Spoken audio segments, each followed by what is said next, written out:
To be real honest, I know you guys is going to really kill me for this shit, but I don't give a fuck.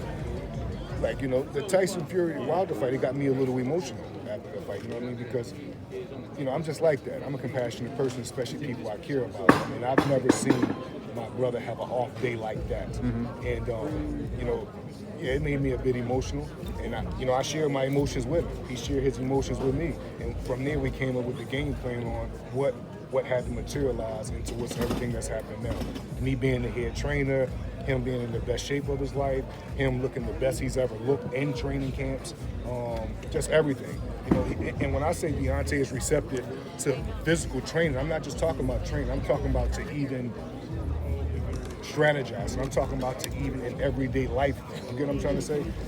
Like I told you guys before, I think the loss was the best thing that ever happened to him because they woke up a fucking monster.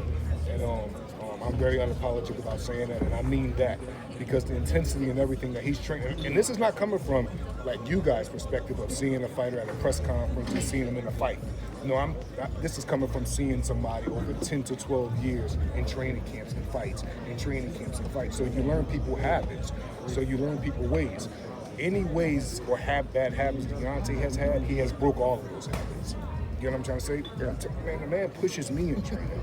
We're strategizing together. He's doing film study with me. You know what I mean? So it's just a good thing, man. And I'm extremely grateful. And I'm just extremely grateful to be in this position.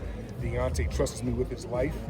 He trusts me with his career. He trusts my knowledge. He's trusting everything. So, he's the machine I have to go and get the job done, but I'm the brain behind the machine that have to help him operate to execute the game. That being said, was that strategy earlier with not saying anything? Did y'all discuss that? Or was you like?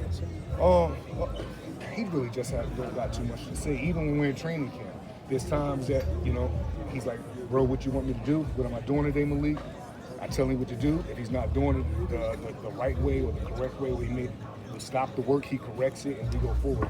The mindset is just violent, very violent, you know what I mean? And that's just not here with you guys. Like, that's in training camp, that's in strength and condition, that's in, I don't know, it's something about me as a compassionate, as a genuine, nice person that I am.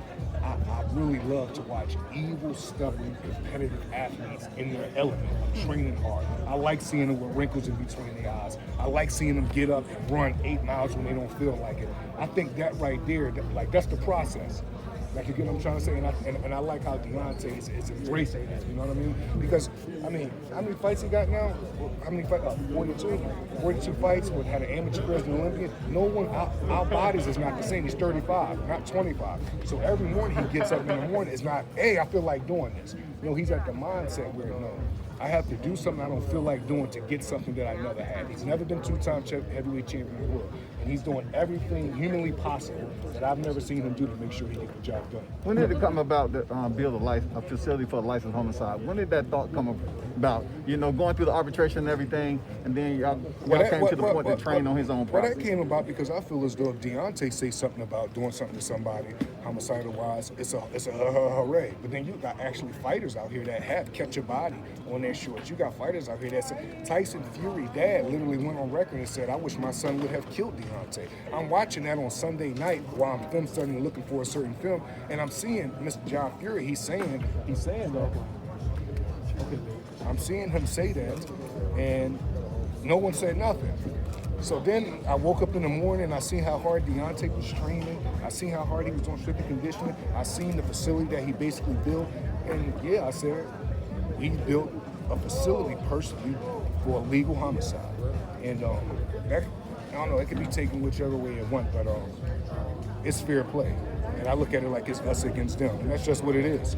Like, you know what I mean? This is just us against them. And that's why, like, even when Tyson was saying certain things, the reason why I brought up the thing with when we box and hit him in the ear, because I heard them, they making it seem like all of a sudden he's a one-punch knockout artist. Exactly. I don't know no history of Tyson ever hitting somebody with almost 3 punches and knocking them down, better yet knocking them out. I think one-punch knockout artist is made. You get not made or born. This is a one-punch knockout artist. You can't teach what he got.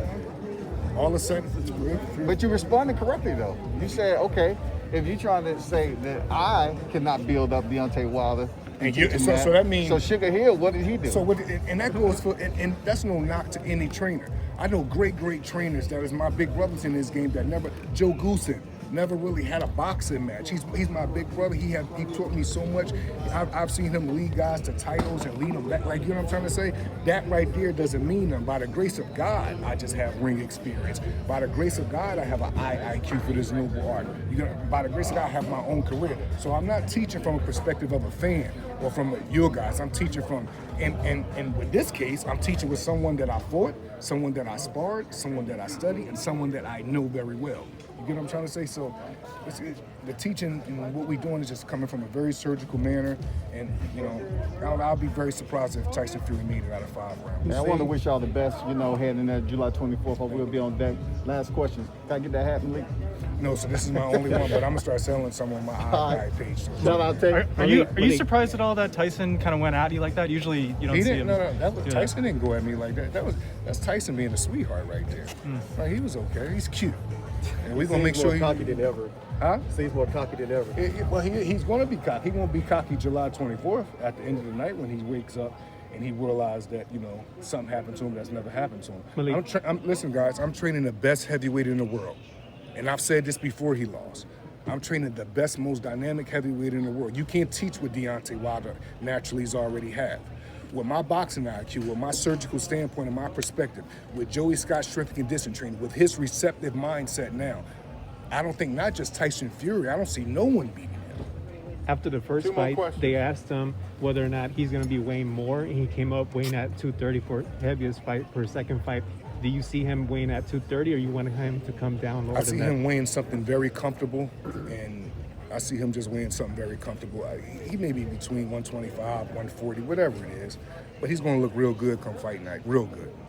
Last question, make it good. Let's get it, baby. You good, Ellie? I'm always good. What do you think about the face-off? It was 5 minutes long. Yeah. I've never seen anything like that. I think Kelly and them and Tim and everybody was saying, we got to face the camera. Deontay Wilder and Tyson Fury is really bad blood. They're not facing cameras. They're not, and I knew that. So, like, you know, that wasn't shocking to me. I honestly didn't want Deontay to even do a face-off. I want to get back to training camp. I want to get back in the element and watching him train, being evil and hurting people. And, like, that's what I'm enjoying right now. I'm enjoying the training camp mentality right now. So we can't wait to get back on the plane and get some good training like we was doing. Thank you. All right, thanks. Malik. All right. Appreciate it, brother.